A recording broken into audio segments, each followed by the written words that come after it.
देखिए last class में हम लोगों ने फैराडेज सेकंड लॉ और इलेक्ट्रोलाइटिक कंडक्शन में कुछ छोटे छोटे टर्म की जैसे रेजिस्टेंस क्या होता है, कंडक्टेंस क्या होता है, कंडक्टिविटी क्या होती है, रेजिस्टिविटी क्या होती है, मोलर कंडक्टिविटी क्या होती है, इक्विवेलेंट कंडक्टिविटी क्या होती है, ये सारे टर्म डिस्कस कर रहे हैं।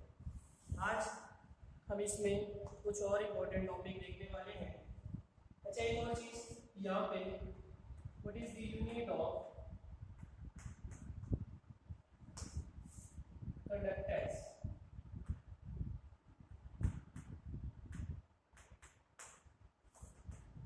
क्या यूनिट थे भाई कंडक्टेंस के? कंडक्टेंस को हमने रिप्रेजेंट करा था पापा से, और कंडक्टेंस क्या होता था,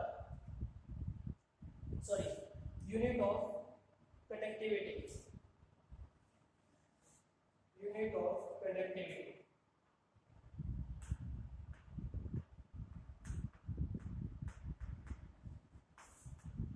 कंडक्टिविटी क्या होती थी भाई अपने पास?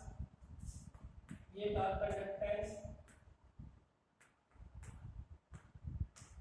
Into cell cost.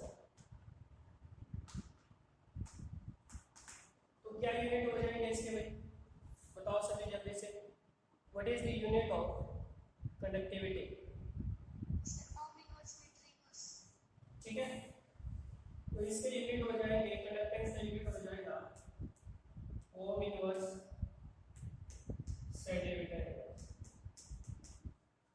ठीक है, और मोह जिसको हमने बोला सेंटीमीटर इनवर्स, और सीमेन जो बोलते हैं इसको सीमेन सेंटीमीटर इनवर्स।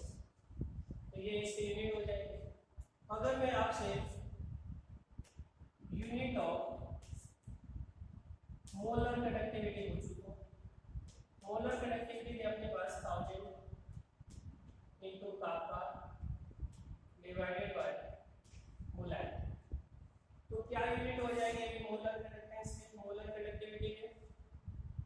बताओ जल्दी से, क्या यूनिट हो जाएंगे? What is the unit of molar conductivity? तो मोलर कंडक्टिविटी के यूनिट बताइए जल्दी से मुझे।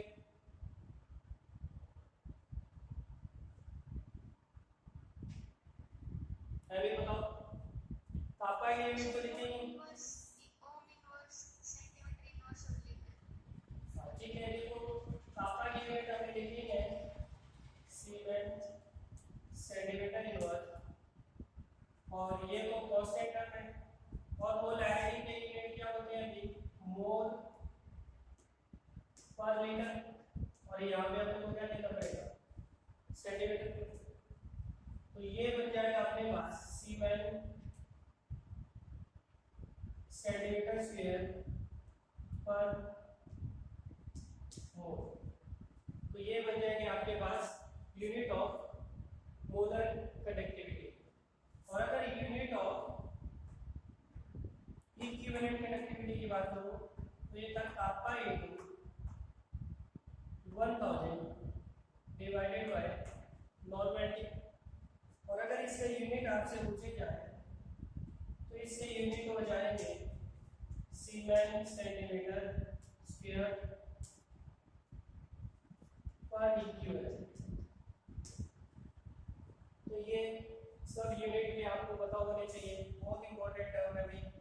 ठीक है, इसी तरह अगर आपसे पूछा जाए relation between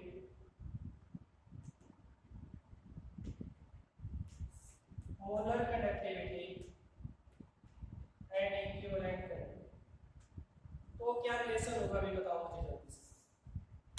what is the relation between molar conductivity and equivalent conductivity? तो देखिए molar conductivity is equal to kappa into 1000 divided by molarity. इसी तरह equivalent conductivity is equal to kappa into 1000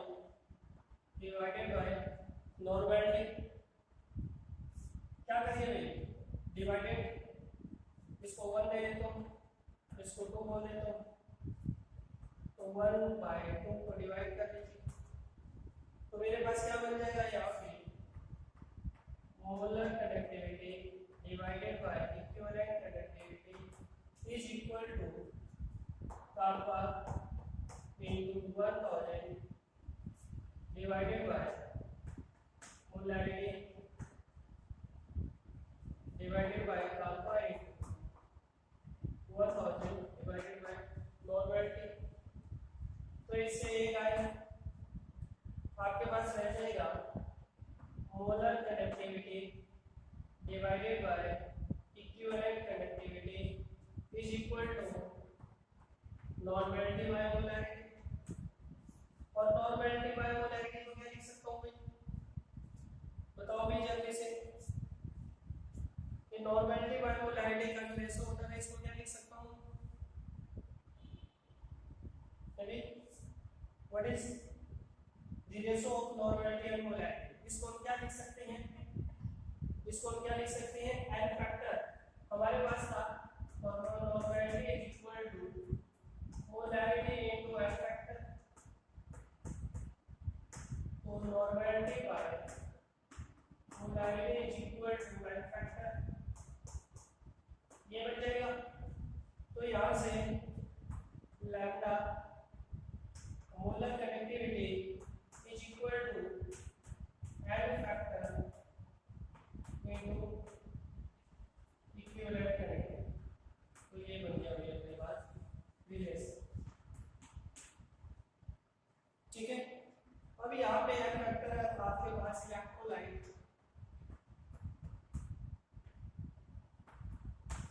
अगर एसिड होगा तो नंबर ऑफ H+ आयन को count करो N factor के लिए। अगर बेस होगा तो number of replaceable OH ion, और सॉल्ट होगा तो टोटल पॉजिटिव और नेगेटिव चार्ज। तो यहां से आपको एन फैक्टर फाइंड आउट कर सकते, ठीक है। फिर तो यहां से आप लोग क्या फाइंड आउट कर सकते हैं, एन फैक्टर फाइंड आउट कर सकते हैं। फिर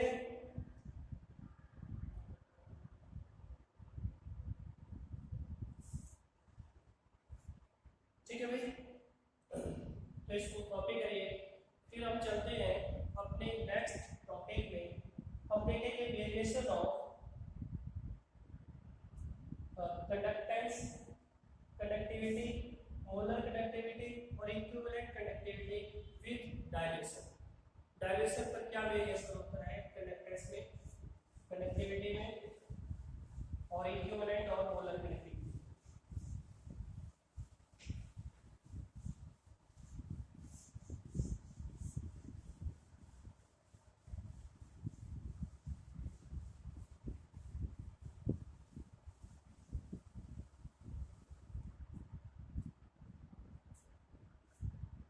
Variation of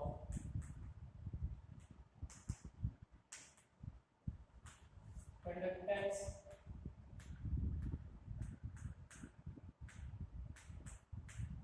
conductivity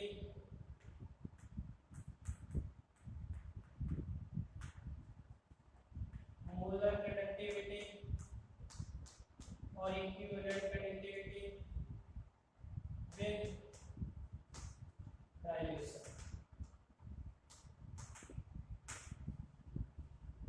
ठीक है,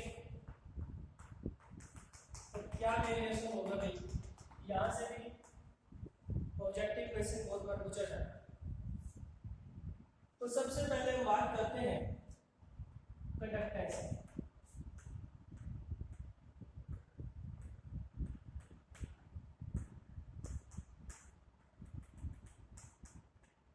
तो भाई जो आपका कंडक्टेंस होगा वो हमेशा डायल्यूशन से इंक्रीज होगा, चाहे आपका वीक इलेक्ट्रोलाइट हो चाहे स्ट्रॉन्ग इलेक्ट्रोलाइट हो, कंडक्टेंस हमेशा डायल्यूशन करने पर इंक्रीज हो। ठीक है, चाहे वीक इलेक्ट्रोलाइट हो चाहे स्ट्रॉन्ग इलेक्ट्रोलाइट हो, ये हमेशा इंक्रीज करेगा। ठीक है, रीजन भले ही अलग अलग हो सकते हैं। जैसे स्ट्रॉन्ग इलेक्ट्रोलाइट में अगर हम देखें तो स्ट्रॉन्ग इलेक्ट्रोलाइट में अगर हम कंसंट्रेटेड सॉल्यूशन देखें तो कंसंट्रेटेड सॉल्यूशन की जो डेंसिटी होती है इंक्रीज करेगी। अगर डेंसिटी इंक्रीज करेगी तो आयन पास पास आ जाएंगे, आयन पास पास आ जाएंगे तो आपके पास जो कंडक्टेंस होगी वो इंक्रीज हो जाएगी। और अगर हम वीक या डाइल्यूट सॉल्यूशन देखें तो डाइल्यूट सॉल्यूशन में क्या हो जाएगा, डेंसिटी ऑफ आयन डिक्रीज करेगी। Density of ion increase decrease करने का मतलब जो अपोजिट चार्ज आयन होंगे उनके बीच में फोर्स ऑफ अट्रैक्शन कम हो जाएगी। फोर्स ऑफ अट्रैक्शन जैसे ही कम होगी तो क्या हो जाएगा, उनके बीच में जो आयन का मूवमेंट होगा वो बढ़ जाएगा, और आयन का मूवमेंट अगर बढ़ेगा तो कंडक्टेंस भी बढ़ेगा। रीजन भले ही अलग अलग हो, लेकिन स्ट्रॉन्ग इलेक्ट्रोलाइट हो चाहे वीक इलेक्ट्रोलाइट हो, कंडक्टेंस हमेशा ही डाइल्यूशन पर इंक्रीज करती है। तो लिखेंगे सभी जल्दी से, conductance of each solution, conductance of each solution bracket में लिखना, स्ट्रॉन्ग इलेक्ट्रोलाइट और वीक इलेक्ट्रोलाइट, स्ट्रॉन्ग इलेक्ट्रोलाइट और weak electrolyte will be increased with dilution and region for both is different, region for both is different। Reason भले अलग अलग हो, जैसे मेरे पास है वीक इलेक्ट्रोलाइट, तो वीक इलेक्ट्रोलाइट की अगर मैं बात करूं तो डाइल्यूशन करने का मतलब क्या होता है, वॉल्यूम अगर इंक्रीज होगा तो वॉल्यूम इंक्रीज होने से कंसंट्रेशन कम होती है, और कंसंट्रेशन कम होने से अल्फा की वैल्यू इंक्रीज होती है, अभी करा था आयनिक इक्विलिब्रियम में। और अल्फा की वैल्यू अगर इंक्रीज होगी तो मतलब नंबर ऑफ आयन इंक्रीज करेंगे, और अगर नंबर ऑफ आयन इंक्रीज करेंगे तो कंडक्टेंस भी क्या करेगी, कंडक्टेंस भी क्या करेगी, इंक्रीज। ठीक है, इसी तरह अगर मेरे पास है स्ट्रॉन्ग इलेक्ट्रोलाइट,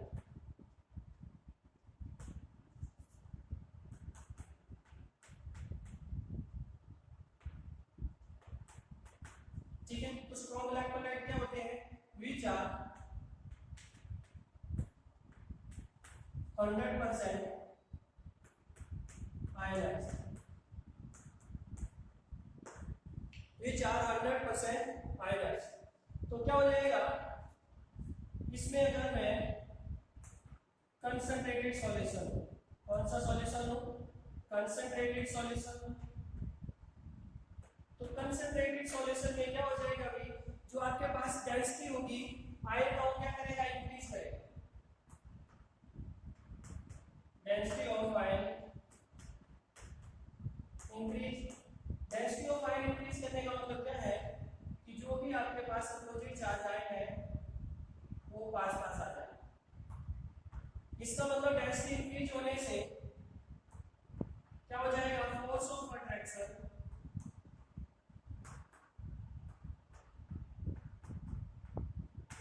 इंक्रीज करेगी, और फोर्स ऑफ अट्रैक्शन अगर इंक्रीज करेगी तो कंडक्टेंस भी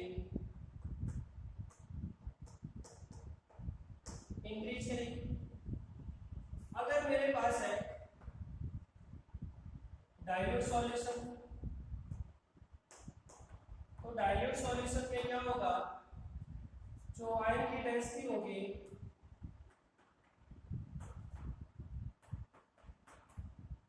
वो क्या हो जाएगी, डिक्रीज हो जाएगी। डिक्रीज हो जाएगी मतलब जो भी आपके पास आयन थे इनके बीच में फोर्स ऑफ अट्रैक्शन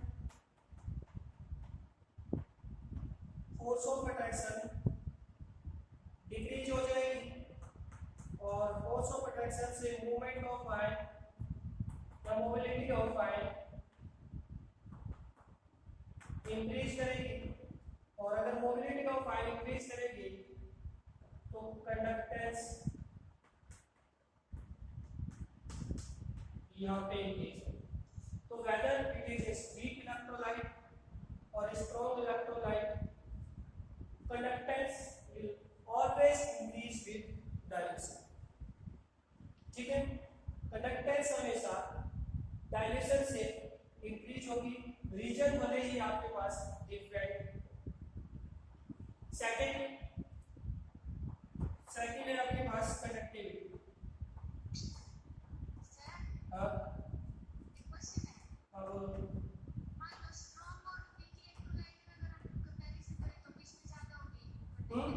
क्या हो जाएगा?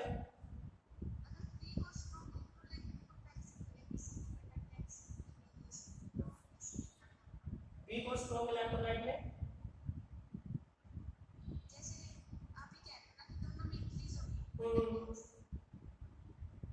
बिल्कुल इंक्रीज होगी। यहाँ पे ज्यादा ज्यादा तो अपने स्ट्रॉन्ग में होगी, इनमें थोड़ी कंपैरिजन करेंगे ना हम। तो ये देखते हैं कि डायल्यूशन से क्या फर्क पड़ता है, चाहे भी इलेक्ट्रोलाइट हो चाहे स्ट्रॉन्ग इलेक्ट्रोलाइट हो, डायल्यूशन पर हमेशा ही इंक्रीज करेगा कंडक्टेंस। रीजन अलग अलग है, यहाँ पे रीजन अलग था, यहाँ पे रीजन अलग। ठीक है, रीजन अलग है लेकिन इंक्रीज करेंगे। Second conductivity. कंडक्टिविटी को कैसे डिफाइन किया था हमने भाई? है ये क्या था? Conductance of all the ion present in 1 ml of solution. 1 ml solution में कितनी कंडक्टेंस आयन में प्रेजेंट है उसी को हमने कंडक्टिविटी बोला। और डाइल्यूशन करने पर जो आपके पास एरिया होगा या आपके पास जो पर ml सॉल्यूशन होगा उसमें आयन डिक्रीज करेंगे, और अगर आयन डिक्रीज करेंगे तो कंडक्टिविटी हमेशा डाइल्यूशन करने पर डिक्रीज करेगी। क्या करेगी? डिक्रीज करेगी। तो लिखिए कंडक्टिविटी होता क्या था? Conductivity is the conductance of all the ion, conductance of all the ion present in 1 ml of solution, present in 1 ml of solution, and on dilution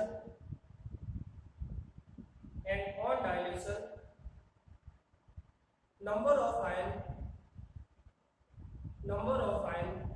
per ml, number of ion per ml always decrease,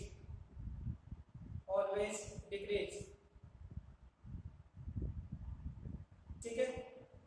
तो always decrease, therefore conductivity of solution decrease with dilution। तो conductivity हमेशा ही decrease करेगी।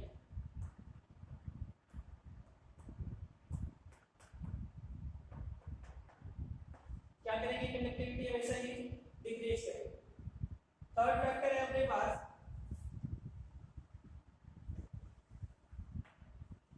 Third क्या है भाई अपने पास? Molar और equivalent में से किसी एक को देख लेते हैं। मोलर कंडक्टिविटी को देख लेते हैं, इक्विवेलेंट कंडक्टिविटी का किसी रीजन होगा। तो मोलर कंडक्टिविटी क्या होती थी? 1000 into kappa divided by molarity. अभी यही होता है। तो आपने क्या करा? जब वॉल्यूम को इंक्रीज किया, वॉल्यूम इंक्रीज करने का मतलब जानते हैं सभी, मतलब जब आपने सॉल्यूशन को क्या करा? डाइल्यूट किया। तो वॉल्यूम बढ़ाने से कंडक्टिविटी क्या हो रही है? डिक्रीज हो रही है। मतलब वॉल्यूम बढ़ाने से कापा की वैल्यू डिक्रीज हो रही। और अगर मैं वॉल्यूम बढ़ाऊं तो मोलैरिटी की वैल्यू क्या हो जाएगी? मोलैरिटी की वैल्यू डिक्रीज हो जाएगी। और वॉल्यूम बढ़ाने से कापा की वैल्यू डिक्रीज हो रही है। अगर कापा की वैल्यू डिक्रीज हो रही है तो लिमिटिंग मोलर कंडक्टिविटी क्या होगी?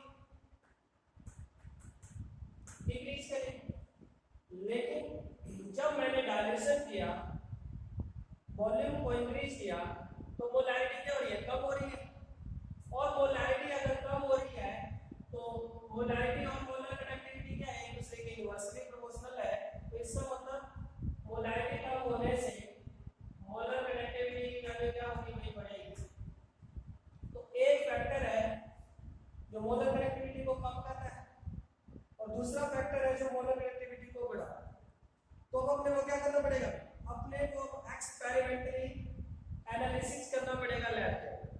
और जब साइंटिस्ट ने इसका एक्सपेरिमेंटली एनालिसिस किया तो जो भी फैक्टर अब डोमिनेट कर रहा होगा यहाँ पे, उसी के अकॉर्डिंग मोलर कनेक्टिविटी और इक्विवेलेंट कनेक्टिविटी में भी चेंज आएगा।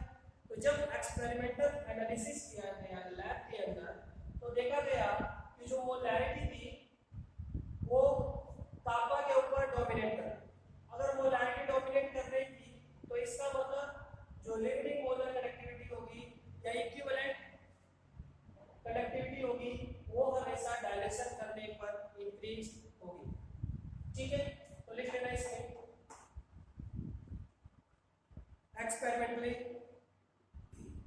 experimentally it is observed that effect of molarity is more dominating, effect of molarity is more dominating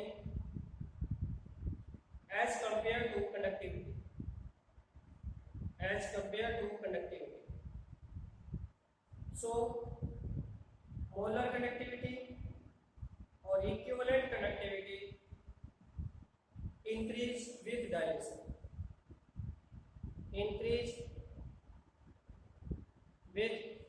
dilution, तो मोलर कनेक्टिविटी हो चाहे इक्विवेलेंट कनेक्टिविटी हो, डायल्यूशन करने पर क्या होगी, इंक्रीज होगी।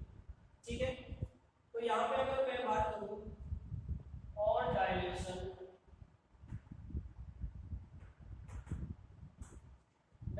पर कंडक्टेंस क्या होगी, हमेशा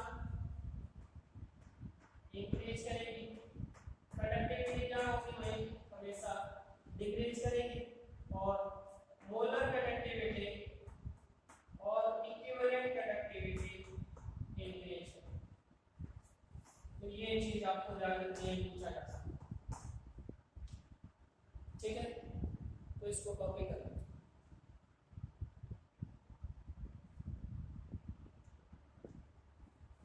ठीक है, अब हम देखते हैं variation of this molar connectivity with concentration for strong और वीक इलेक्ट्रोलाइट। तो इसमें भी जो साइंटिस्ट थे उन्होंने डिफरेंट ग्राफ दिए थे, तो उसको वेरिएशन को हम यहाँ पे चेक करते हैं कैसे वेरी कर रहा था, ग्राफ किस तरह से प्लॉट किया जाए। ठीक है,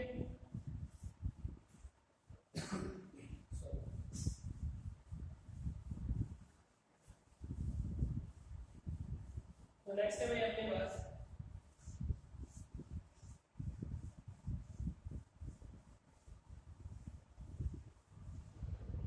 variation of molar connectivity, variation of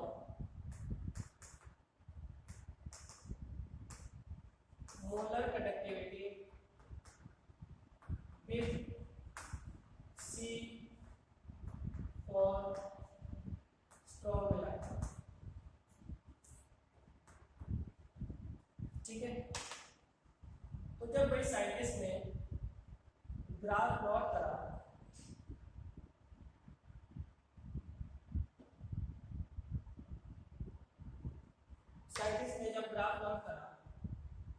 molar connectivity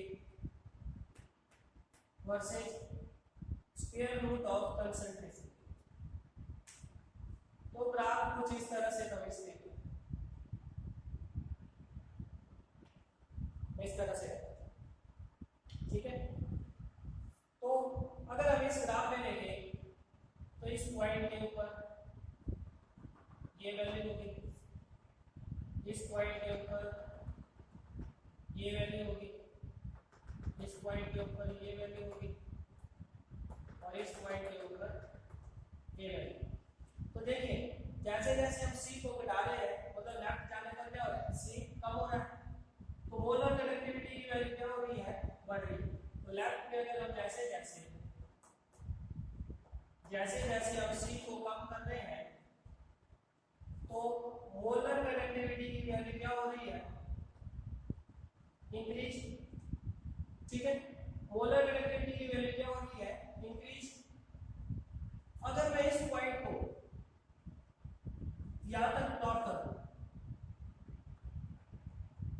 graph को यहाँ पे एक्स्ट्रा प्रोजेक्शन कर दूं, यहाँ तक मैंने इसको आगे तक बढ़ा दिया, तो what is the value of C at this point? इस पॉइंट के ऊपर सी का वैल्यू क्या होगा, मेरे को बता सकता है मुझे? What is the value of C at this point? अभी अरे भाई जीरो होगी, क्यों? क्योंकि आपका सी तो एक्स एक्सिस पे, तो वाई एक्सिस पे तो इसकी वैल्यू यहाँ पे क्या हो जाएगी? जीरो। तो इस पॉइंट के ऊपर सी की वैल्यू क्या हो जाएगी? जीरो हो जाएगी, और ये मैक्सिमम वैल्यू होगी मोलर कंडक्टिविटी की, इसलिए इसको बोला जाता है लिमिटिंग मोलर कंडक्टिविटी या molar conductivity at infinite times. क्या बोला जाता है इसको? लैम्डा एट इनफाइनाइट, इसको बोला जाएगा limiting molar conductivity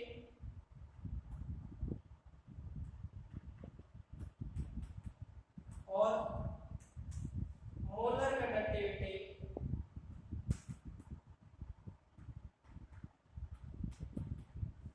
at infinite times.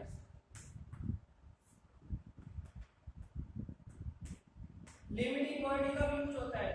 Maximum और मिनिमम के लिए, ठीक है? लिमिटिंग वर्ड कब यूज होता है? मैक्सिमम और मिनिमम के लिए। तो साइंटिस्ट ने एक इक्वेशन दी, और कौन कौन से साइंटिस्ट थे वो? 3 साइंटिस्ट थे, डीबायर, बक्कल और सागर इक्वेशन।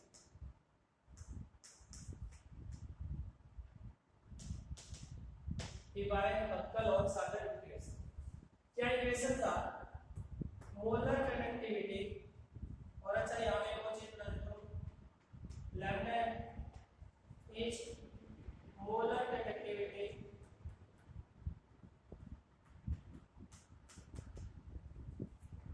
एट एनी कंसंट्रेशन, किसी कंसंट्रेशन में। तो this molar conductivity at any concentration is equal to lambda m naught, sorry, lambda m infinite minus b into root c। तो ये इक्वेशन भी एक बार पूछी जाती है, तो आपको पता होनी चाहिए। There this lambda m is molar conductivity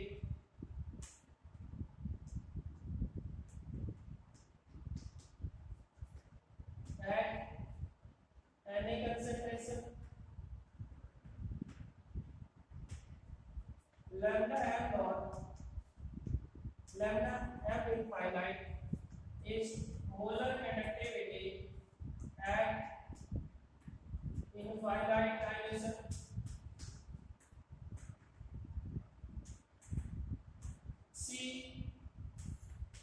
C क्या है अपने पास?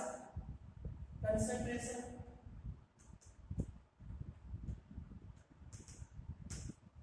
ठीक है, तो इसको चेक करें।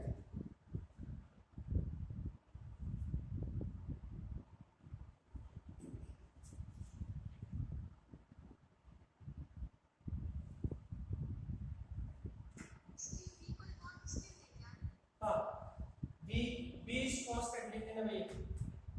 B is constant of solvent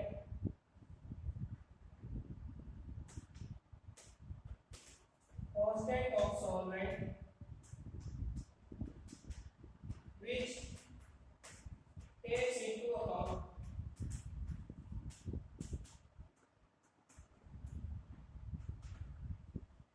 dielectric constant and viscosity of solvent। ठीक है, this takes into account dielectric constant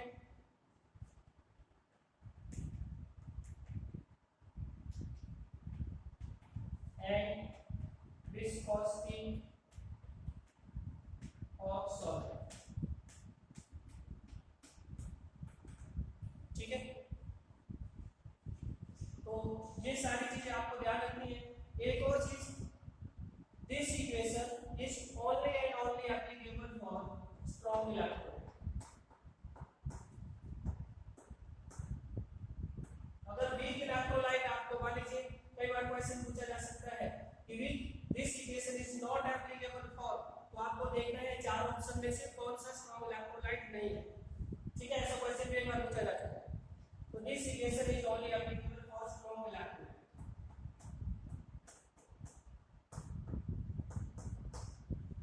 ठीक है। जैसे मान लीजिए ये ग्राफ का आपका केसीएल, किसका केसीएल, तो इसको क्या बोलेंगे limiting molar connectivity of KCL.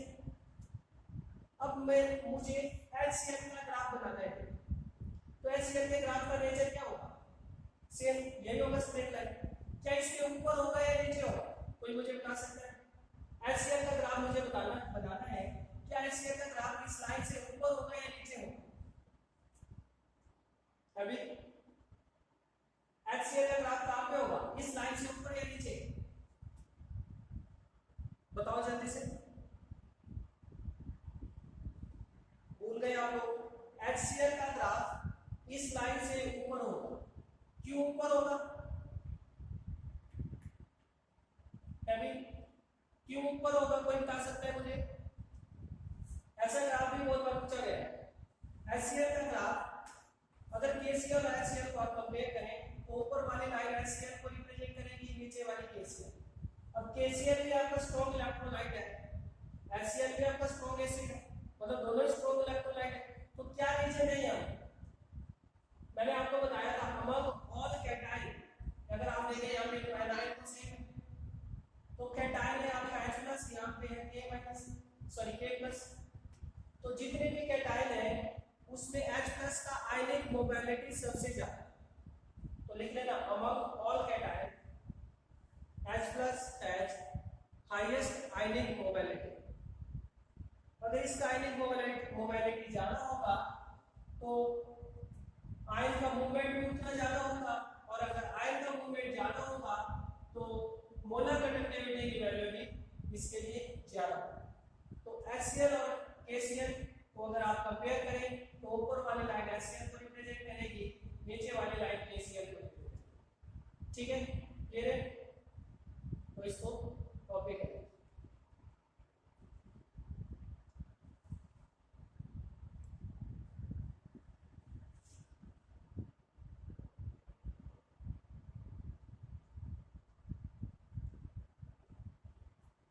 ठीक है, नेक्स्ट है अपने पास variation of molar conductivity with C for weak electrolyte.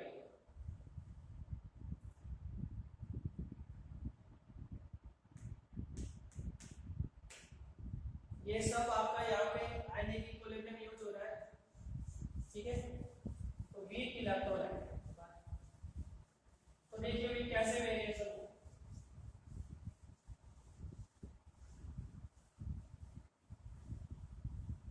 Degree of dissociation और कंसंट्रेशन में क्या रिलेशन होगा वीक इलेक्ट्रोलाइट के लिए, अल्फा और सी में, कोई बता सकता है।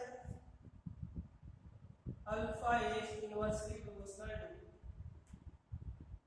कंसंट्रेशन और molar conductivity is directly proportional to alpha. Alpha बढ़ेगा मतलब नंबर ऑफ आयन इंक्रीज करेंगे, और नंबर ऑफ आयन इंक्रीज करेंगे तो मोलर कंडक्टिविटी भी इंक्रीज करेगी। तो इसका मतलब जो आपके पास molar connectivity, this molar connectivity for weak electrolyte is inversely proportional to concentration. और जब आप दो y एक्सिस और x एक्सिस में जो टर्म है आपके पास, अगर उनके बीच में आप ग्राफ प्लॉट कर रहे हैं और उनके बीच में अगर इनवर्स रिलेशन है तो आपके पास ग्राफ किस तरह का ग्राफ आता है, अभी दो ही ग्राफ बन जाएगा इसके, इस तरह का ग्राफ आएगा।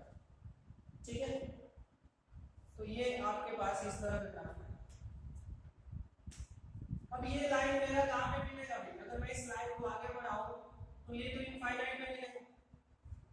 तो यहां से क्या मैं limiting molar conductivity weak electrolyte के लिए फाइंड आउट कर सकता हूं इस ग्राफ से।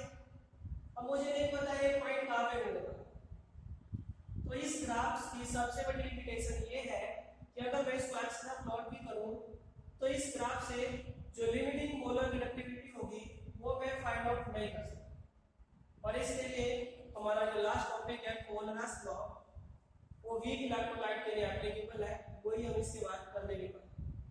अच्छा एक और चीज, अगर मुझे एसिडिक एसिड गिवन है और मुझे दो लाइन यहाँ पे इस तरह से आपसे पूछ रहा है कि एसिडिक एसिड है दूसरा फॉर्मिक एसिड, तो कौन सी लाइन एसिडिक एसिड के लिए होगी, कौन सी फॉर्मिक एसिड के लिए? दो लाइन है मेरे पास, आप मान लीजिए ये मेरा वन है और ये सेकंड लाइन, तो कौन सी लाइन एसिडिक एसिड को रिप्रेजेंट करेगा और कौन सा लाइन फॉर्मिक एसिड को रिप्रेजेंट करेगा? कोई बता सकता है? अभी बताओ जल्दी से, देखो कोई बता सकता है मुझे कौन सा लाइन एसिटिक एसिड को रिप्रेजेंट करेगा, कौन सा फॉर्मिक एसिड को रिप्रेजेंट करेगा? ऊपर वाली लाइन किसको रिप्रेजेंट करेगी? फॉर्मिक एसिड को, स्ट्रॉन्ग एसिड। नीचे वाली लाइन एसिडिक एसिड, ठीक है। फॉर्मिक एसिड कैसा एसिड है? स्ट्रॉन्ग एसिड है। और एसिटिक एसिड कैसा एसिड होता है? वीक एसिड, ठीक है। ऊपर वाली लाइन फॉर्मिक एसिड को रिप्रेजेंट कर रही है, नीचे वाली लाइन एसिटिक एसिड को रिप्रेजेंट कर रही है, ठीक है। क्लियर है? तो इसको भी कॉपी कर लीजिए।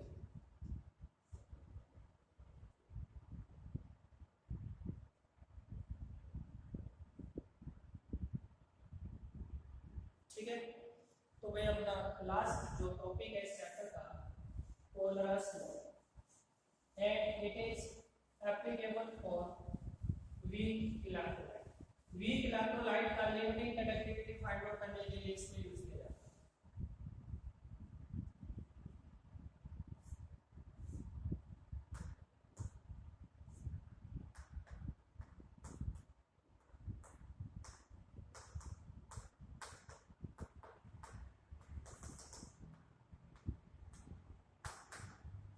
ठीक है, इट इज एप्लीकेबल फॉर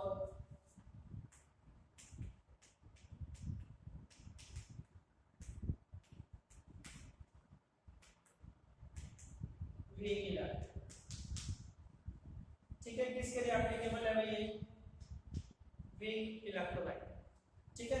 तो लास्ट ग्राफ से हमने देखा था कि जब हमने ग्राफ प्लॉट किया तो उस ग्राफ से limiting molar conductivity find out करना बहुत डिफिकल्ट था, वो इसकी लिमिटेशन थी।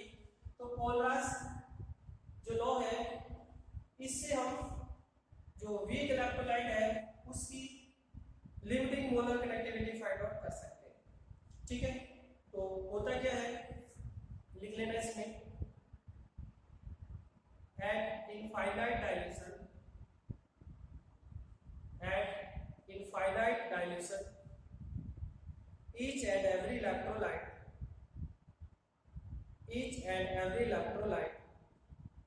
is 100% dissociated. Each and every electrolyte is 100% dissociated and ions are completely independent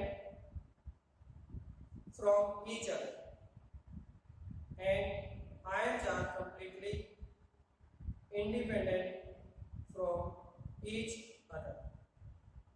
So limiting molar conductivity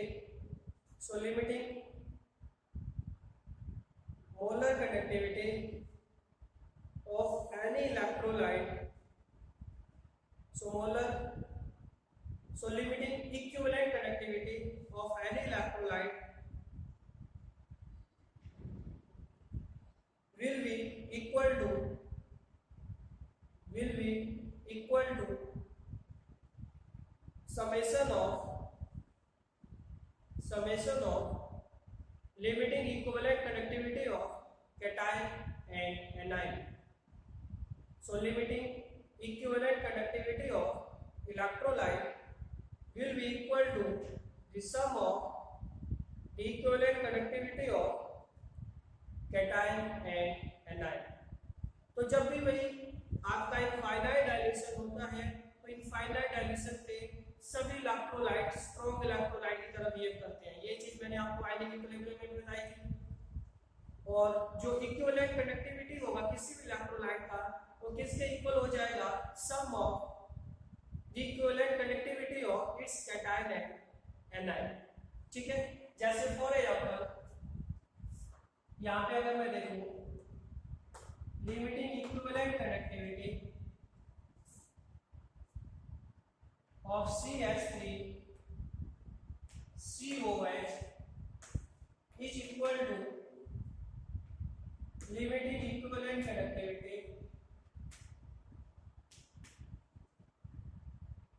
of CH3 COH plus CH3CO negative plus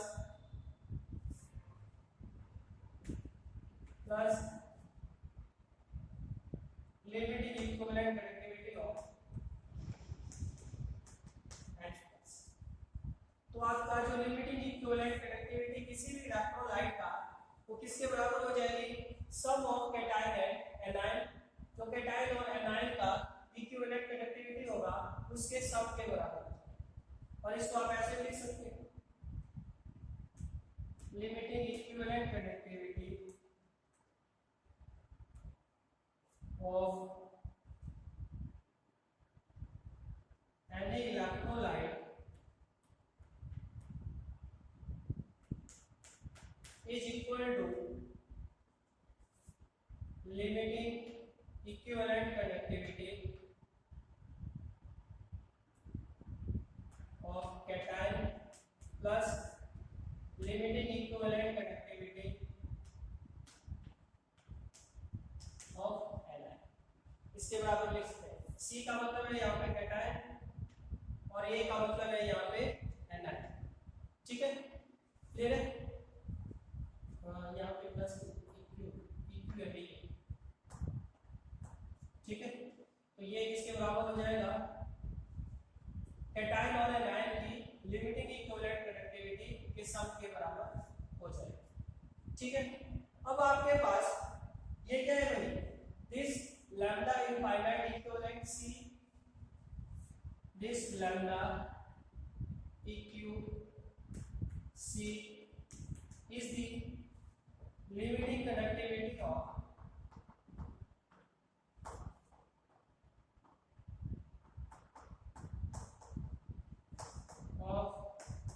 cation of lambda eq A is limiting equivalent conductivity of Ni। ठीक है, तो ये limiting equivalent conductivity है cation का, ये limiting equivalent conductivity है आपके पास anion. ठीक है, अब आपके पास नहीं कैटायन और एनायन है तो एन फैक्टर कैसे कैलकुलेट किया जाएगा, आपके पास है कैटायन और एनायन, तो एन फैक्टर कैसे कैलकुलेट किया जाएगा, क्या होता है कैटायन और एनायन का एन फैक्टर कैसे कैलकुलेट किया जाएगा, कोई बता सकता है अभी, how to calculate the N factor of ions, बताओ जल्दी से कैसे कैलकुलेट किया जाएगा N factor of ions is equal to charge on ion. ऐसे तो किया जाता था, जितना चार्ज होता था आयन पे वही तो उसका एन फैक्टर हो जाता। ठीक है, क्लियर है। और अभी हमने देखा था लैम्डा एन मतलब molar conductivity is equal to N factor into equivalent conductivity. ये अभी थोड़ी देर पहले देखा था हम लोगों ने, थोड़ी देर पहले इसको डिराइव किया। ठीक है, क्लियर है।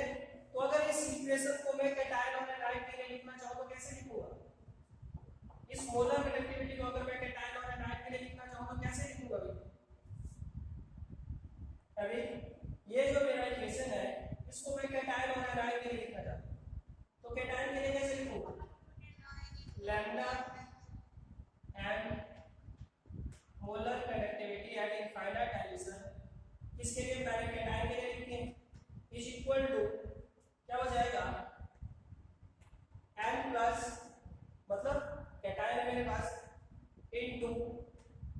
क्या हो जाएगा, equivalent conductivity at infinite dimension for cation. और अगर एनायन के लिए लिखूं तो लैम्डा एन या limiting molar conductivity of anion is equal to n minus into limiting equivalent conductivity of anion. तो ये कैटायन के लिए है, ये एनायन के लिए। ठीक है, थोड़ा सा इक्वेशन कॉम्प्लिकेटेड लगेगा क्योंकि पहली बार आप लोग डिराइव करें, एक तो बात देखेंगे तो इजी है, यहाँ से प्रॉब्लम पूछी जाए। ठीक है, अब मेरे पास इलेक्ट्रोलाइट की बात है।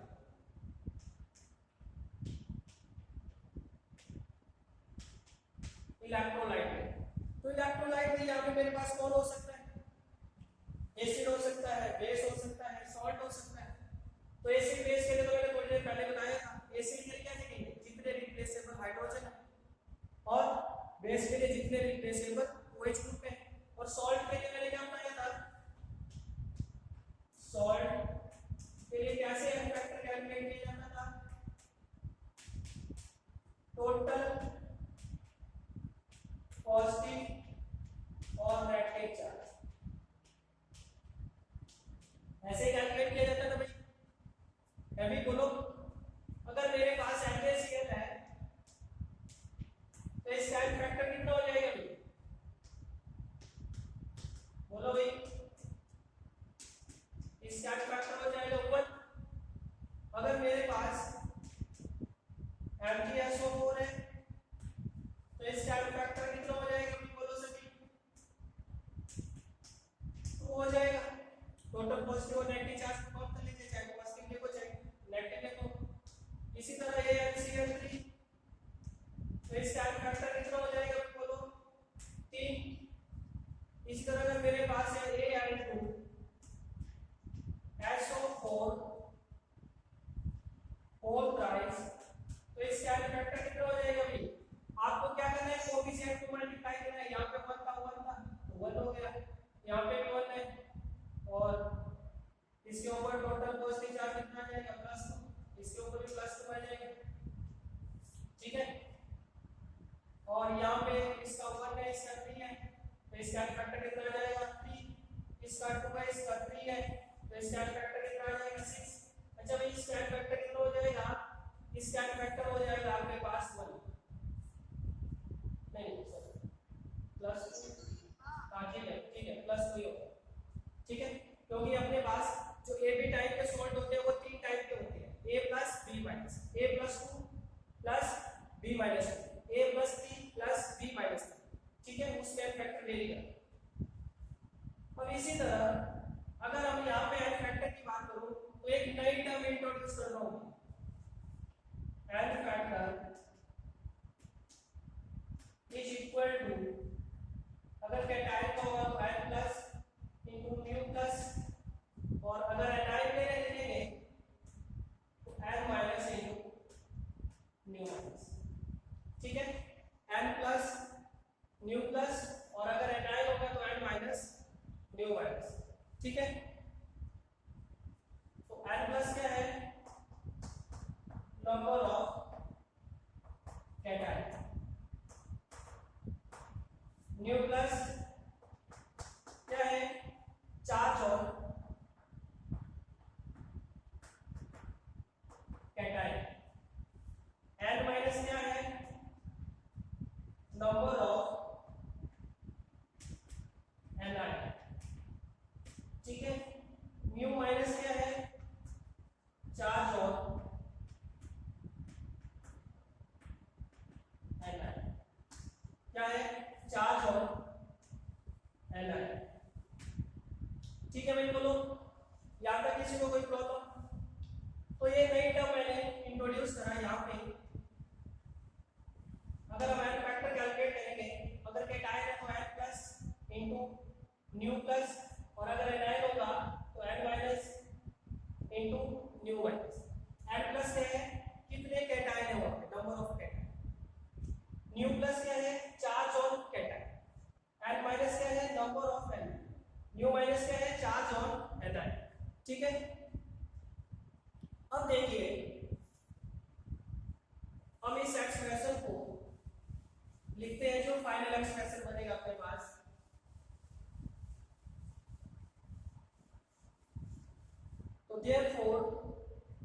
Limiting molar conductivity of an electrolyte,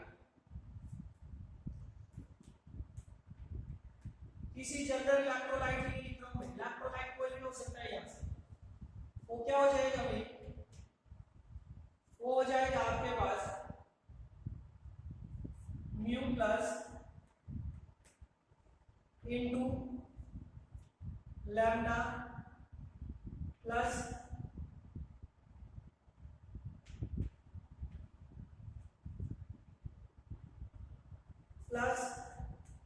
mu minus into lambda minus the molar connectivity at infinite values.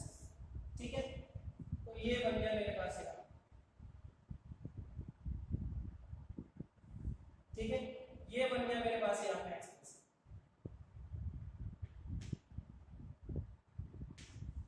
ठीक है, तो ये बन गया molar connectivity of an electrolyte is equal to mu plus into lambda plus infinite plus mu minus into lambda minus infinite. ठीक है, तो ये क्या बन गया मेरे पास मोलर कनेक्टिविटी। अगर आपको भाई इक्विवेलेंट कनेक्टिविटी लिखना होगा तो क्या हो जाएगा, देखो यहां से अगर हम इक्विवेलेंट कनेक्टिविटी किसी इलेक्ट्रोलाइट के लिए लिखेंगे तो equivalent connectivity is equal to molar connectivity divided by n plus मतलब n फैक्टर से क्या हो जाएगा, डिवाइड हो जाएगा। तो ये एक्सप्रेशन अगर मैं इक्विवेलेंट कनेक्टिविटी के लिए लिखना चाहूं किसी भी जनरल इलेक्ट्रोलाइट के लिए, तो ये हो जाएगा 1 divided by n plus into lambda plus add infinite addition plus 1 by n minus into lambda minus infinite. तो ये बन गया मेरे पास इक्विवेलेंट कनेक्टिविटी, ये बन गया मेरे पास इक्विवेलेंट कनेक्टिविटी, और ये बन गया मेरे पास मोलर कनेक्टिविटी।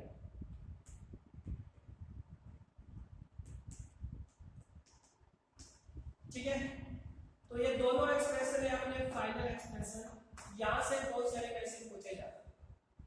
ठीक है, क्लियर है?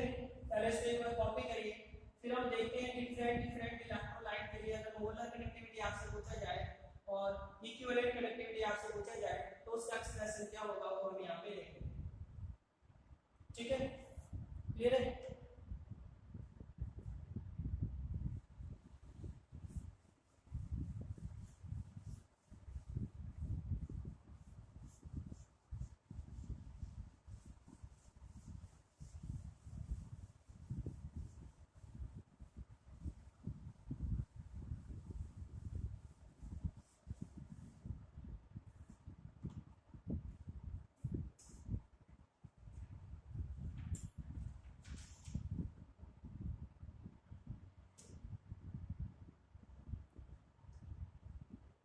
चलो भाई आप लोग फाइंड आउट करेंगे, find out the limiting molar connectivity for NaCl।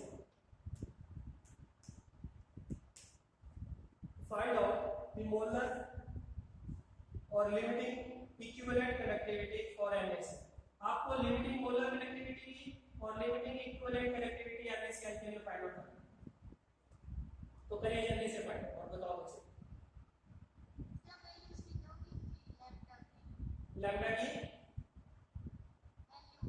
आप लैम्डा की टर्म में लिखिए, लैम्डा की टर्म जनरल एक्सप्रेशन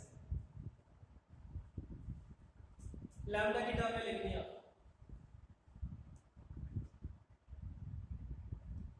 तो NaCl अगर हम यहाँ पे कैलकुलेट करें तो n plus is equal to n minus is equal to new plus is equal to new minus, सभी कितना हो जाए 1 हो जाए। अभी देखो n प्लस क्या था, number of cation, mu plus क्या था, चार्ज ऑफ कैटायन, तो ये भी प्लस 1 है, कैटायन भी 1 है, ये भी माइनस 1 है, ये भी आपका 1 है। तो n plus n minus mu minus कितना है 1 है, सबकी वैल्यू कितनी होगी 1। और अगर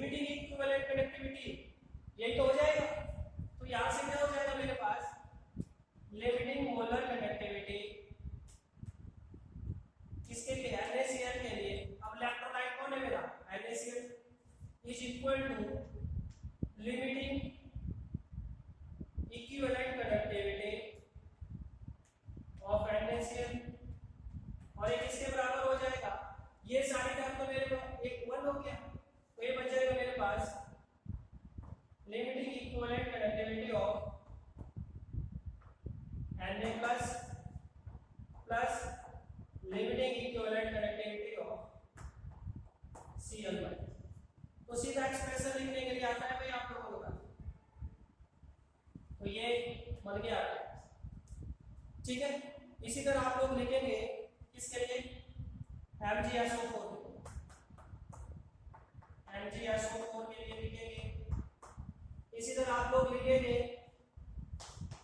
AlCl3 के लिए, और इसी तरह आप लोग लिखेंगे Al2SO4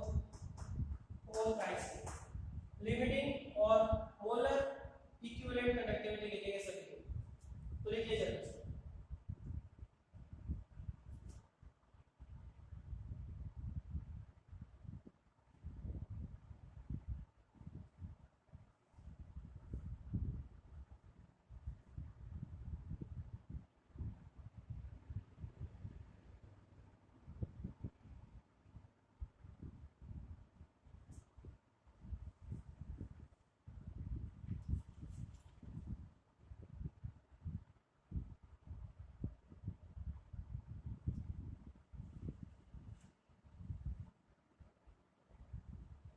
तो इसमें भी mu plus is equal to mu minus कितना हो गया 1, और L plus equal to L minus कितना हो गया 2। अभी नंबर ऑफ कैटायन भी 1 है, नंबर ऑफ एनायन भी 1 है। चार्ज ऑन कैटायन +2 है, चार्ज ऑन एनायन -2 है, तो चार्ज 2 हो गया और नंबर 1 हो गया। तो लिखिए therefore molar conductivity for magnesium sulphate, यहां से भैया एक्सप्रेशन लिखने बाकी है तो सभी प्रैक्टिस करेंगे यहां पे, इज इक्वल टू, देखो म्यू प्लस की वैल्यू तो 1 होगी, म्यू माइनस की वैल्यू भी 1 होगी, तो मेरे पास बन जाएगा lambda Mg+2 infinity plus molar conductivity, limiting molar conductivity of sulphate ion. तो ये बन गया मेरे पास मोलर कंडक्टिविटी। और अगर मैं इक्विवेलेंट कंडक्टिविटी लिखूं यहां पे MgSO4 के लिए, तो ये क्या बन जाएगा भाई, n प्लस की वैल्यू कितनी है 1/2, तो ये आ जाएगा 1/2 lambda Mg+2 infinite plus 1/n minus की वैल्यू कितनी है 2, तो ये आ जाएगा आपके पास लैम्डा SO-2 एट इनफाइनाइट। तो ये बन गया मेरे पास लिमिटिंग मोलर कंडक्टिविटी, और ये बन गया मेरे पास इक्विवेलेंट मोलर कंडक्टिविटी। यहाँ पे लिखो ये AlCl3 के लिए, अभी AlCl3 में लिखो जल्दी से। तो न्यू प्लस तो कितना है यहाँ पे 1, न्यू माइनस का नंबर कितना है 3,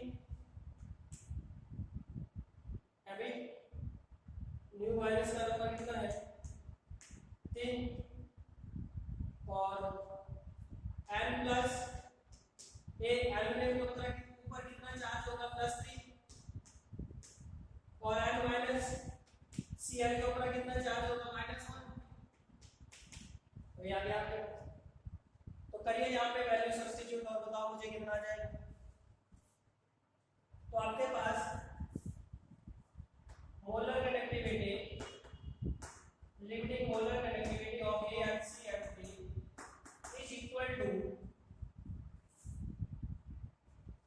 क्या हो जाएगा भाई अपने पास, म्यू प्लस की वैल्यू तो कितनी है 1 into lambda Al+3 infinite plus mu minus की वैल्यू कितनी है 3, तो आ जाएगा आपके पास 3 इंटू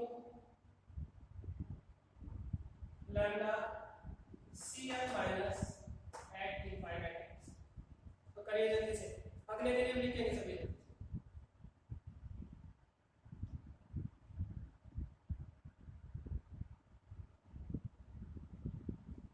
ठीक है, इसी तरह इक्विवेलेंट कनेक्टिविटी क्या बन जाएगी, इक्विवेलेंट कनेक्टिविटी क्या बन जाएगी, बोलो जल्दी से। यहाँ पे देखिए equivalent connectivity of N C N थी 1 by n plus की वैल्यू 3, तो 1 by 3 lambda a plus 3 infinite plus 1 by n minus की वैल्यू कितनी है 1, तो 1 into lambda cn minus at infinite. Problem है मेरे पास, आपको गिवन है क्वेश्चन में limiting equivalent connectivity of NH4 का गिवन है आपको 200 साइमन सेंटीमीटर स्क्वायर इक्विवेलेंट पर इक्विवेलेंट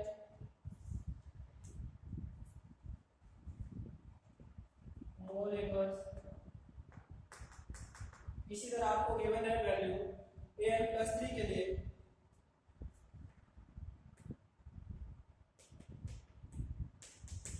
और ये वैल्यू गिवन है आपको 300 सीमेन सेंटीमीटर स्क्वायर पर मोल।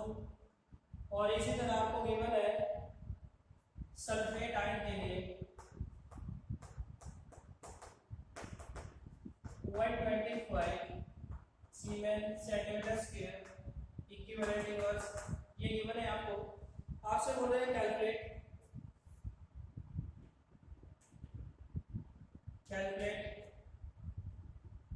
आपसे बोल रहा है calculate lambda Al+3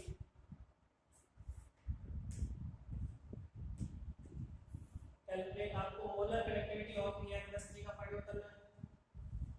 molar connectivity of An+3 आपको फाइंड आउट करना है।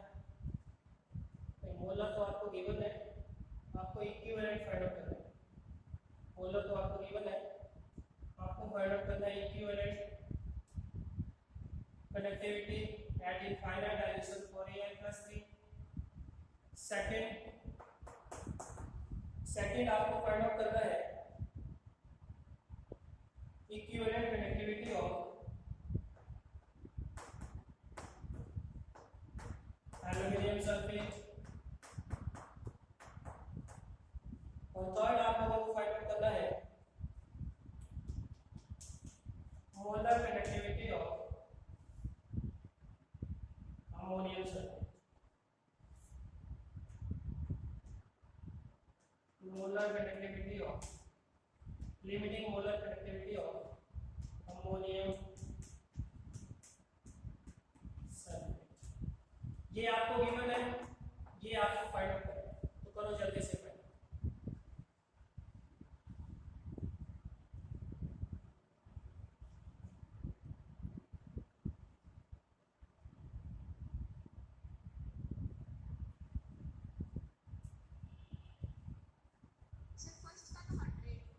फर्स्ट था, ठीक है। देखो अपने पास रिलेशन है, वही रिलेशन है कि आपको अप्लाई करना है। आपके पास था molar connectivity is equal to equivalent connectivity into N factor. तो फर्स्ट में आपको देखो मोलर कनेक्टिविटी तो इसकी गिवन है, आपसे क्या पूछा इक्विवेलेंट कनेक्टिविटी, तो क्या हो जाएगा भाई, हो जाएगा आपके पास molar connectivity of An+3 divided by इसका फैक्टर कितना है 3, तो ये आ जाएगा आपके पास 300/3, तो ये आ गया आपके पास भाई 100 और यूनिट क्या आ जाएगा भाई सीमेंस सेंटीमीटर स्क्वायर इक्विवेलेंट। ठीक है, सो ये मोलर कनेक्टिविटी तो मोल इनवर्स ये आ जाएगा। ठीक है, इक्विवेलेंट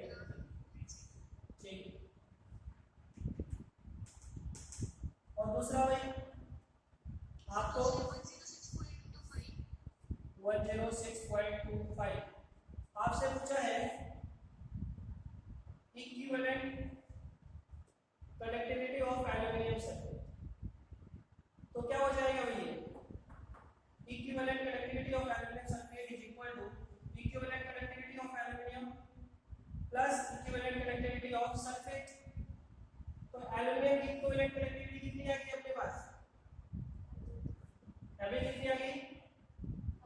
100 आ गई plus what is the equivalent conductivity of sulphate? Sulphate की आपको गिवन है मोलर कंडक्टिविटी, ठीक है? तो मोलर कंडक्टिविटी गिवन है, तो इसकी इक्विवेलेंट कंडक्टिविटी कैसे फाइंड आउट करेंगे? 125 को क्या करना पड़ेगा आप लोगों को? एल फैक्टर से नहीं, 125 siemens centimetre square equivalent inverse. तो आपको गिवन है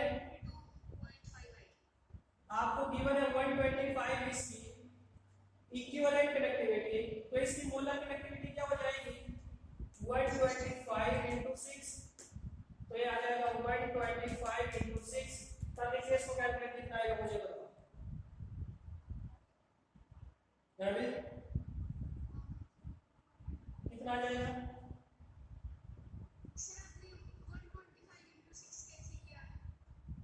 देखो एल्युमिनियम का आपने को पता है, एल्युमिनियम में अभी हमने कैलकुलेट की थी ये इक्विवेलेंट। सल्फेट, तो सल्फेट की इक्विवेलेंट कंडक्टिविटी अपने को फाइंड आउट करनी पड़ेगी ना पहले। तो सल्फेट की आपको गिवन क्या थी? इक्विवेलेंट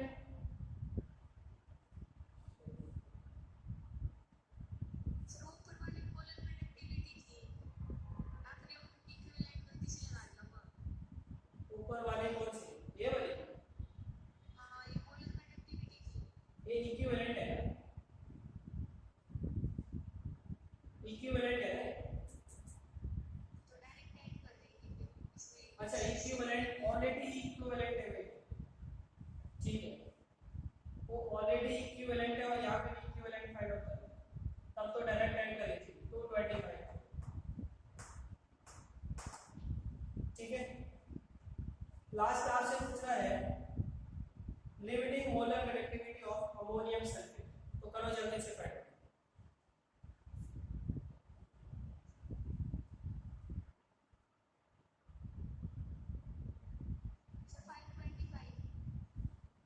कितना आ जाएगा? 525। तो आपको पूछा है molar limiting molar conductivity of ammonium sulphate, तो अमोनियम की मोलर कंडक्टिविटी कितनी है अपने पास? ये है 200 प्लस सल्फेट की मोलर कंडक्टिविटी अपने पास कितनी है? सल्फेट की आपको क्या गिवन है? इक्विवेलेंट। तो इसको मोलर बनाने के लिए 125 इनटू क्या करना पड़ेगा भाई? ये तो अभी क्या बना आपके पास? इक्विवेलेंट, और इक्विवेलेंट को किससे मल्टीप्लाई करना पड़ेगा? एल फैक्टर से भी तो मल्टीप्लाई करना पड़ेगा, 2 से भी तो मल्टीप्लाई करना पड़ेगा।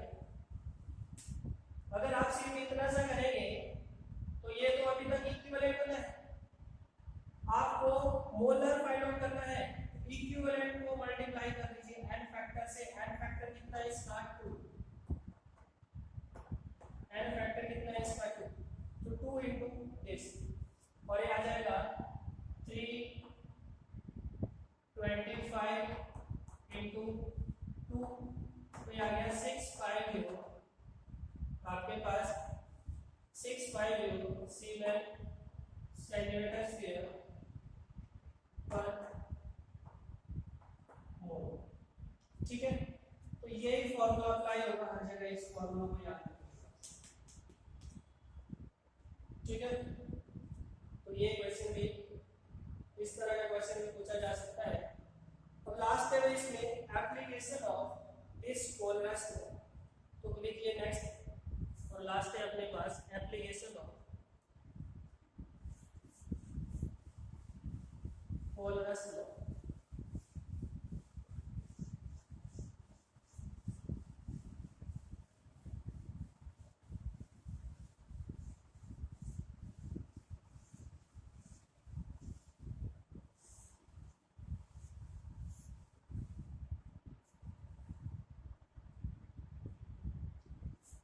तो application of bonus,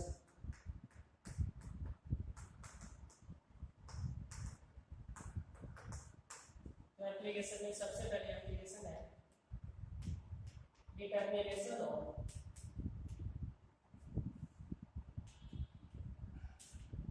limiting molar conductivity, LMC, limiting molar conductivity of weak electrode. तो फर्स्ट एप्लीकेशन है determination of limiting molar conductivity of weak electrode, और ये सबसे ज्यादा इंपॉर्टेंट है, इसमें मैक्सिमम टाइम आपको क्वेश्चन मिलेगा।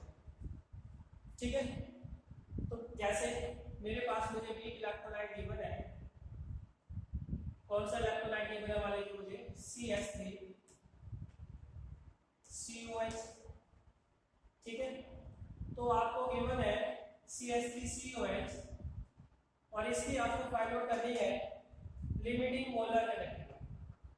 तो कैसे लिखेंगे, अगर मान लीजिए आपको एसीटेट और H+ का वैल्यू गिवन है, अब तो सीधा फॉर्मूला अप्लाई कर दीजिए, क्या बन जाएगा आपके पास, लैम्डा है ऑफ H+ प्लस लैम्डा है ऑफ CS3 CO। तब तो आप लोग क्या करेंगे, सीधा फॉर्मूला अप्लाई कर देंगे, ठीक है। लेकिन अगर मान लीजिए अब सीधा फॉर्मूला से तो अप्लाई नहीं कराएगा आपसे, तो मान लीजिए आपको बहुत सारे इलेक्ट्रोलाइट गिवन है, infinite number of electrolyte given है, जैसे मेरे पास है CS3 CONA HCl NaCl, तो कैसे फाइंड आउट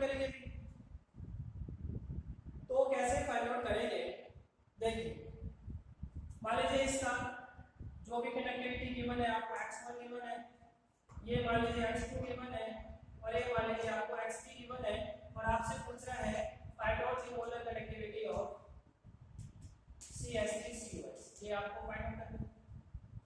तो क्या करेंगे भाई, दो इलेक्ट्रोलाइट ऐसे होते हैं जिनमें आपके काम के आयन होते हैं, दो इलेक्ट्रोलाइट, इन तीन इलेक्ट्रोलाइट में से दो इलेक्ट्रोलाइट ऐसे होंगे जिसमें आपके काम के आयन हैं।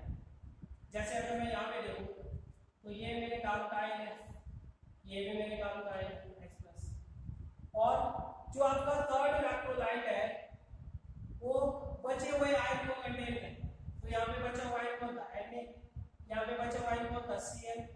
तो दो इलेक्ट्रोलाइट ऐसे होंगे जिसमें हमारे काम के आयन है, थर्ड इलेक्ट्रोलाइट होगा जो बचे हुए आयन को कंटेन करेगा।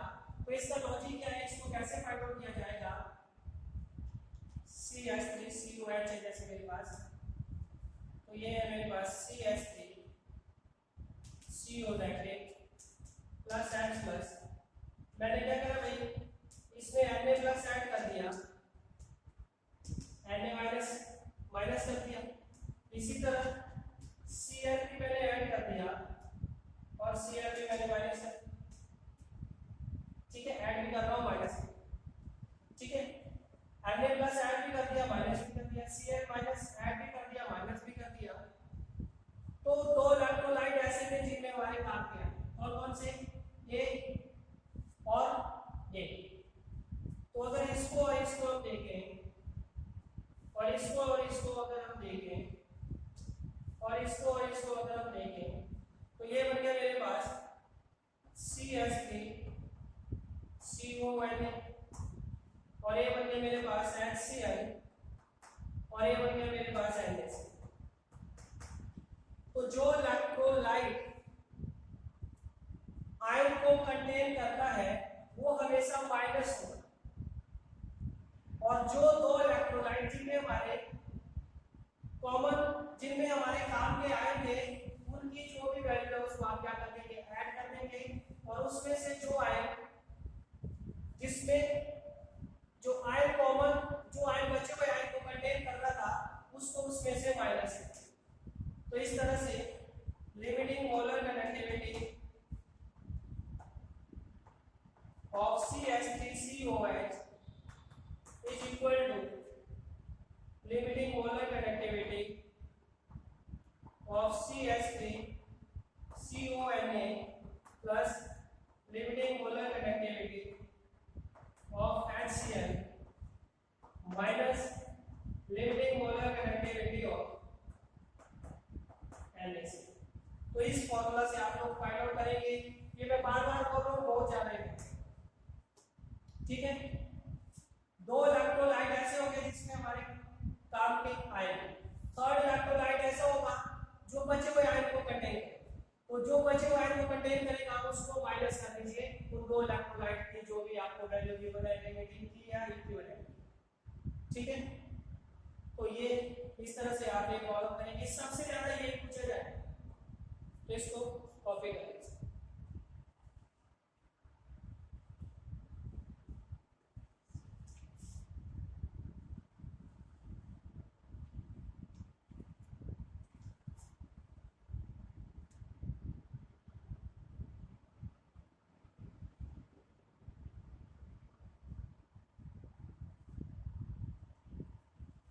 सेकंड है भाई अपने पास, सेकंड एप्लीकेशन है इसकी,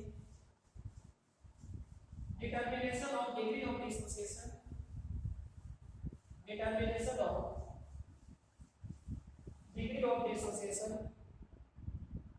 and dissociation constant of degree, determination of degree of dissociation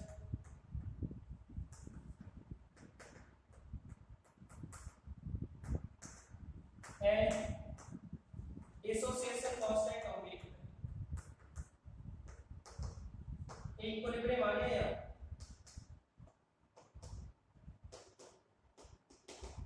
ठीक है। तो भाई इसका जो अल्फा होता है वो होता है limiting molar conductivity at any dimension divided by limiting molar conductivity at infinite dimension, ठीक है। अल्फा की वैल्यू आपको यहां से पता चल जाएगी और के अपने को पता ही है C alpha square divided by 1/, ठीक है। अल्फा की वैल्यू आपको यहां से पता चल जाएगी, के की वैल्यू आपको जैसे ही अल्फा की वैल्यू पता चले यहां पे सब्स्टिट्यूट कर दीजिए आप, यहां से के की वैल्यू फाइंड करें, ठीक है। If alpha is less than 5% तो इसको 1 माइनस अल्फा को नेगलेक्ट करें, तो 1 माइनस अल्फा को क्या कर देंगे, नेगलेक्ट कर देंगे, ठीक है। फिर जैसे इसमें भी एक प्रॉब्लम लिखेंगे सभी,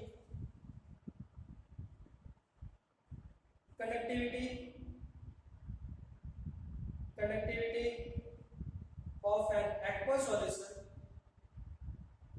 conductivity of an aqueous solution of weak monoprotic acid is 3.3 into 10 की power -4 ohm inverse centimetre square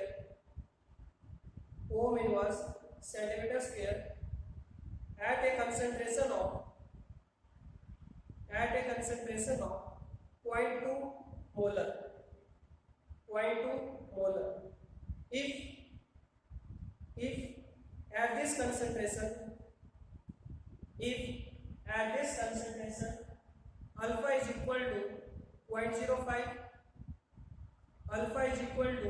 0.05, then calculate value of limiting molar conductivity, मतलब molar conductivity at infinite dimension। तो ये आपको कैलकुलेट करना है, तो करिए जल्दी से कैलकुलेट।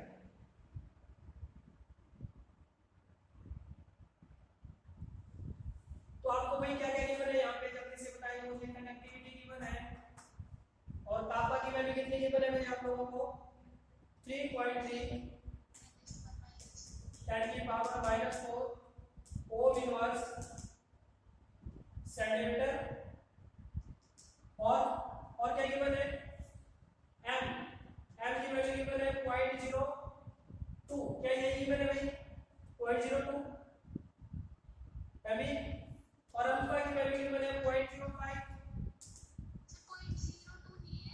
कितनी है, पॉइंट 2, ठीक है, ये गिवन है 0.2। तो सबसे पहले आप लोग कौन सा फॉर्मूला लगाएंगे, limiting molar conductivity is equal to kappa into 1000 divided by molarity. kappa की वैल्यू गिवन है 3.3 into 10 की power -4 into 1000 divided by molarity की वैल्यू गिवन है 0.2।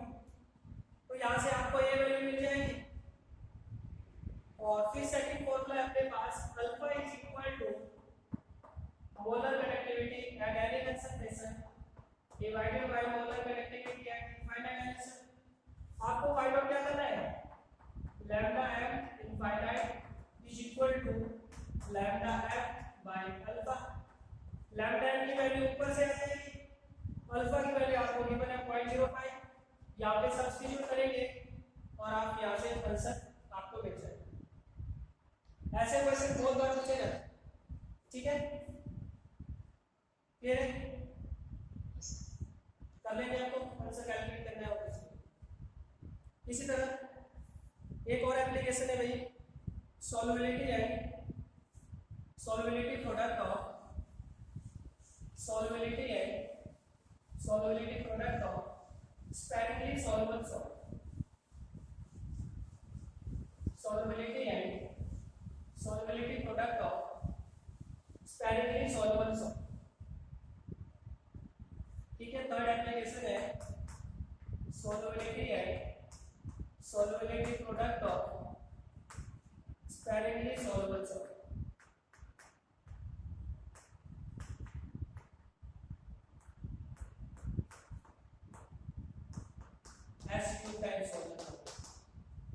तो इस तरह की प्रॉब्लम को आप लोग कैसे करेंगे, लिख लेना इसमें,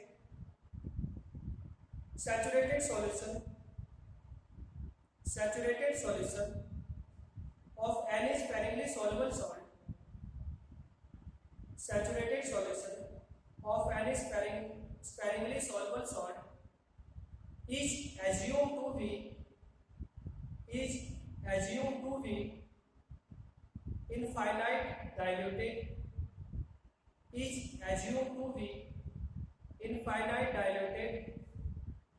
because S3 has very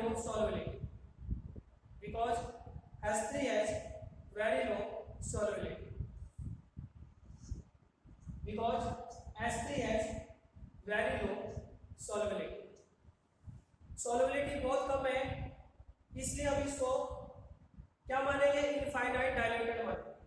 तो अपने पास फॉर्मूला द लैम्डा है is equal to 1000 into kappa divided by molarity.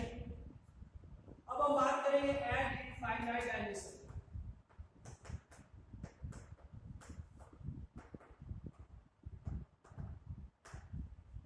तो इनफाइनाइट डाइल्यूशन पे क्या हो जाएगा,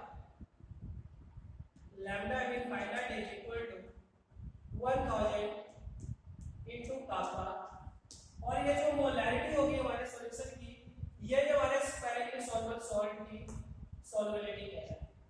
तो मतलब जब हमारा सॉल्यूशन इनफाइनाइट डाइल्यूट हो जाएगा तो this molarity equal to solubility, ये मोलैरिटी ही सॉल्युबिलिटी हो जाएगी, ठीक है। This molarity become solubility at infinite dilution, ठीक है।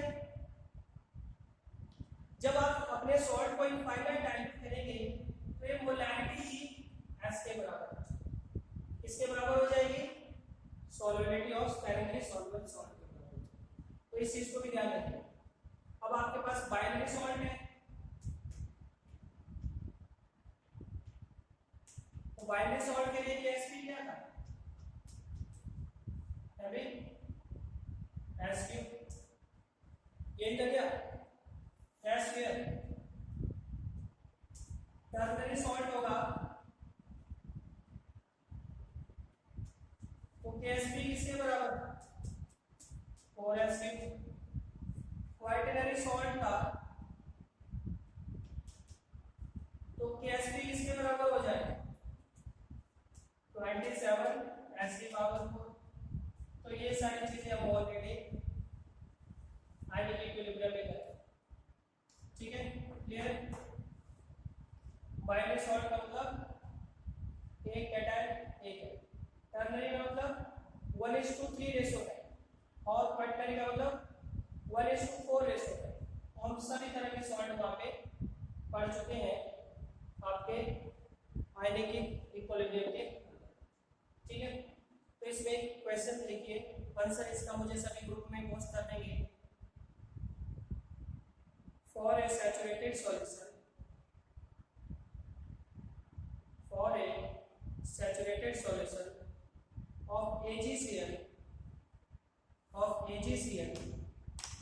at 25 degrees centigrade, conductivity is 3.4 into 10 की पावर -6, 3.4 into 10 की power -6 ohms inverse centimeter inverse, and that of water is 2.02 into 10 की पावर -6, 10 की power -6 ohms inverse per centimeter. If L and C limiting molar conductivity for AgCl is 138 ohms inverse centimeter square per mole, ohm inverse centimeter square per mole,